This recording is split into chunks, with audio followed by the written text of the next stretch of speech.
So Game of Thrones actor Peter Dinklage went on a podcast the other day and declared that it was, quote, offensive and backward that Disney was planning to hire real-life dwarves, little people, for a remake of the film Snow White and the Seven Dwarfs. I never want it to come off as me being ungrateful for the opportunities I have. I can also be having the greatest time and simultaneously wishing people would stop sending me down. So apparently Rachel Zegler just tossed the Snow White script under the bus and then reversed back over it twice like she's auditioning for Fast Furious Fairy Tale Edition.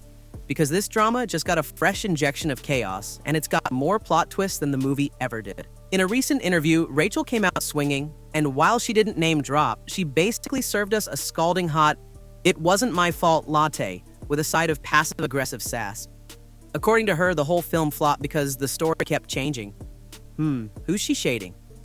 Oh, just the guy who started this whole mess. I was a little taken back by the they were very proud to cast a Latino actress as Snow White. Yeah. But you're still telling the story of Snow White, and Seven Dwarfs. Sure. So, look, take a step back and look at what you're doing there. It makes no sense to me. You're progressive in one way, but you're still making fucking backward story of seven dwarves living in a cave. What the f are you doing, man? I know 6 dwarf actors with myself that would love these roles. I'll play Sleepy or Grumpy or whoever, or I'll be a stunt double for one of them for all I care. These are dream roles literally made for our community, and I just think it's crazy to recast it. Peter Dwarfgate Dinklage. Flashback to January 2022. Peter Dinklage hops on Mark Maron's podcast, and boom, out of nowhere, he goes full scorched earth on Disney's Snow White remake. Called it hypocritical, dragged the whole 7 dwarfs in a cave concept like it owed him money, and basically told Disney, "You trying to be woke, but you're still sleeping." Cue corporate panic. Suddenly, Disney's like, "We hear you, Peter. Say less." Idiot I've been as a young person in this industry who has no filter and no idea what she's doing. I watched Snow White, so you don't have to. Currently, Snow Woke and the 7 pronouns is sitting at 43% on the tomato meter on Rotten Tomatoes. And I can only hope that despite my flaws, and despite my cracks and my breaks, and there are many of them, that at every premiere and everything I do, people will wait in line to see. And just like that, the 7 dwarfs got Thanos snapped out of existence. The new plan? Replace them with magical creatures. That's literally what they called them. Could be fairies, could be dragons, could be interns in glitter capes. No one knows. And then came the chaos. Entire storylines scrapped. Scripts rewritten overnight like a caffeine-fueled fever dream.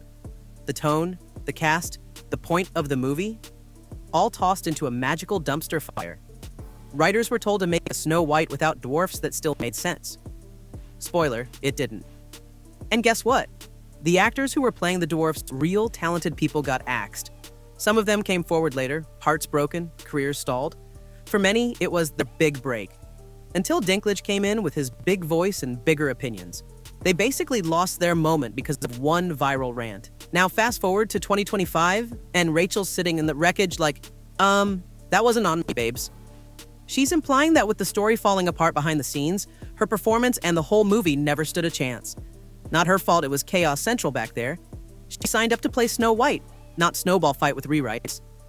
So now we've got a juicy little mystery on our hands. Was Peter Dinklage genuinely fighting for better representation? Or did his mic drop moment spark a domino effect that wrecked an entire film? Or is Rachel just dodging blame now that her leading lady moment turned into a Disney disaster? Either way, this ain't your childhood fairy tale. This is Snow White and the 7 Scandals. And honey, the drama just keeps getting messier. Rachel Zegler just hit us with the classic, "Don't blame me, blame the mess I inherited" girl, pulled a political spin move so smooth. Even Snow White's mirror was like, dang, who's the real villain here? Let's get into it. This wasn't just your average Hollywood hiccup. This was a full-blown Disney meltdown.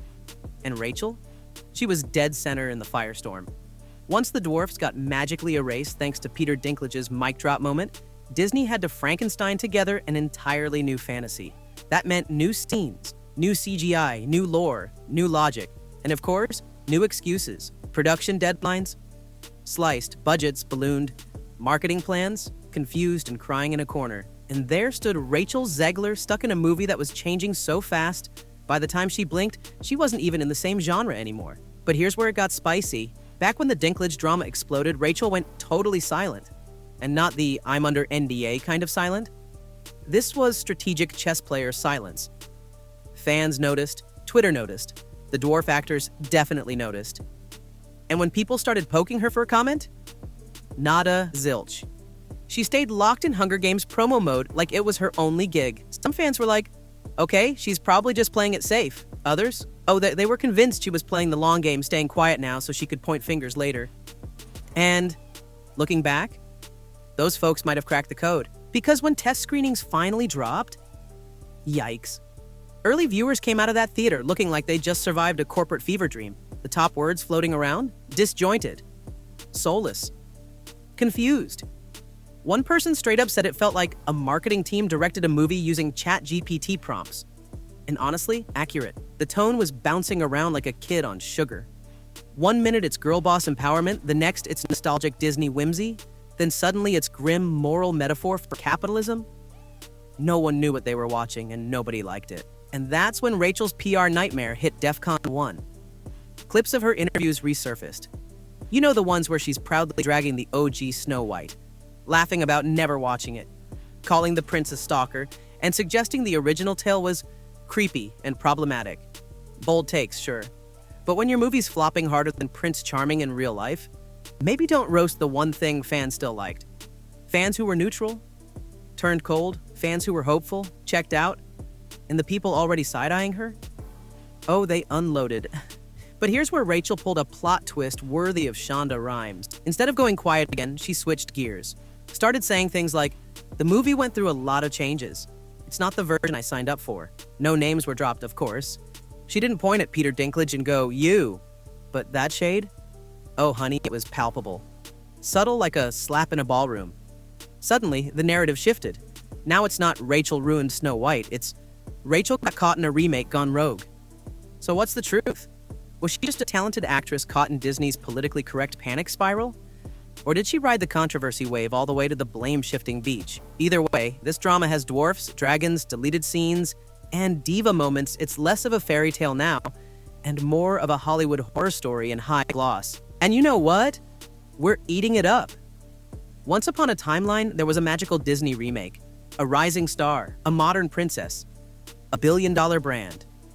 And then, poof, the magic vanished faster than you can say, who approved this script? Rachel Zegler, Snow White herself, started whispering what everyone already suspected. This movie was cursed.